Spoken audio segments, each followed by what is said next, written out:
Bonjour Dorian Ispa, alors tu es président des Jeunes Modem du département des Bouches-du-Rhône. Quand est-ce que tu as intégré les Jeunes Modem et quelles ont été tes motivations? En fait, ça commence en 2007. Déjà, j'étais au lycée et je m'intéressais à l'actualité, à tout ce qui se passait autour de moi, les associations, etc. Et il y a eu la vague de François Bayrou, donc qui a redonné un certain espoir, du dynamisme dans la politique. Et quand on est jeune, c'est vrai qu'on a un peu un esprit un peu contestataire, où on aime bien ruer dans les brancards, etc., faire les manifestations, tout ça. Moi, je me suis dit que déjà, je ne suis pas un anarchiste, je ne suis pas non plus un frontiste. Donc, je me suis dit, tiens, ça change un peu les choses dans la vie politique.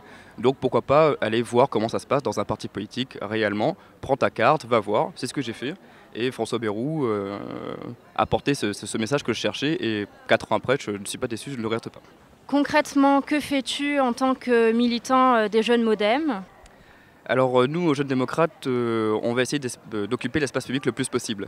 Donc on va déjà aller à la rencontre des associations, d'architectes, les vice-présidents des universités, etc.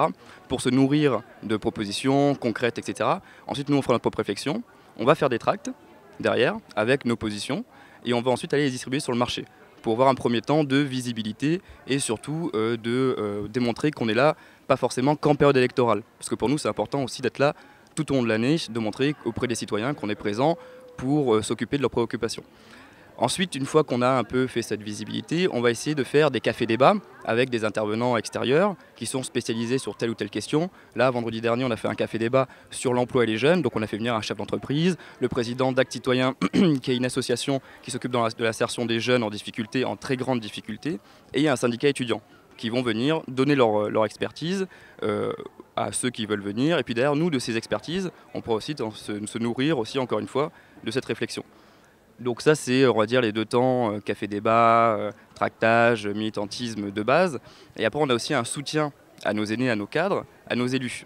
Parce qu'ici, dans le département, on a quand même pas mal d'élus, dont Jean-Luc Benamias, député européen, Christophe Madrol, vice-président de la communauté urbaine de Marseille, François-Xavier ici sur Aix-en-Provence, qui est élu municipal. Donc on va venir les soutenir dans toutes leurs actions, dans leurs positions, se montrer autour d'eux, montrer qu'il y a de la jeunesse qui réfléchit pour eux et qui peuvent les aider. Quelles sont les valeurs du Modem aujourd'hui? Alors au Modem, on prône déjà l'humanisme, c'est vrai que c'est beau, c'est à dire, etc. Mais concrètement, on a bien vu que les marchés financiers ont un peu détruit cette société que l'on pouvait voir avant de l'argent tout puissant. Et donc on veut vraiment remettre l'humain, au sens premier du terme, dans le marché. Ça veut dire quoi? Ça veut dire déjà les PME, réintégrer les PME, leur donner les moyens d'exister. Donc déjà là concrètement, on va faire en sorte que l'humain est au cœur de l'économie. Donc ça c'est nos valeurs, on va dire, de base. Après il y a la laïcité, forcément le respect de toutes les religions, de tous les cultes, de l'opinion de tout le monde. Donc c'est la démocratie première, on va dire, c'est ça, les fondements de nos réflexions. Forcément derrière on a un côté écologique qu'on ne peut pas nier, que de toute façon c'est un débat qui s'est mis de nos jours dans la société assez largement. Donc on va essayer d'apporter avec nos élus, notamment anciens secrétaires nationaux des Verts, Jean-Luc Benamias et Yann Verling, une réflexion nourrie autour du développement durable. Donc une société, on va dire, juste, parce qu'on a bien vu sous le quinquennat de Sarkozy qu'elle a été totalement injuste. Donc une société juste, sociale et humaine. Quels sont finalement les atouts et les points faibles du Modem? Bon, alors je vais te dire que les points faibles, j'en trouve pas forcément, puisque sinon je ne serais pas dans ce parti.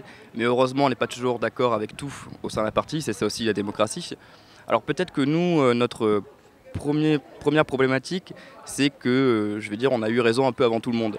Donc au final, on n'a pas été assez écouté, et c'est vrai qu'on a eu un positionnement politique qui peut-être n'a pas été compris à sa juste valeur. Notamment quand François Bayrou parlait de la dette et des déficits.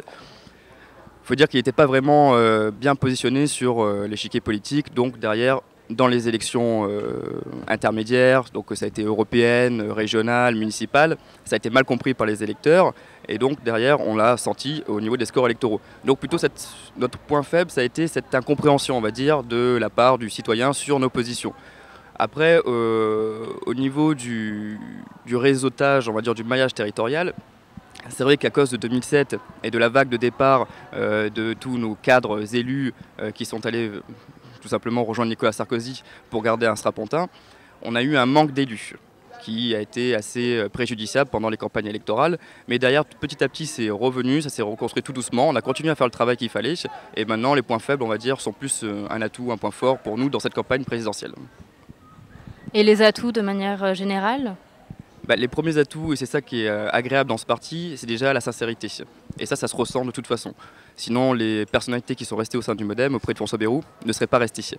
Donc il y a une sincérité politique qui se transmet auprès des citoyens et qui est ressentie, puisque d'ailleurs, c'est vrai qu'on ne peut pas trouver une seule personne qui peut avoir de la haine envers François Bayrou, comme on pourrait avoir envers Nicolas Sarkozy ou à un moment Ségolène Royal. François Bayrou montre cette sincérité et ça se ressent au sein de ses cadres locaux, de ses militants, qui sont vraiment là pour apporter surtout du fond de la réflexion, qui ne sont pas là par opportunisme.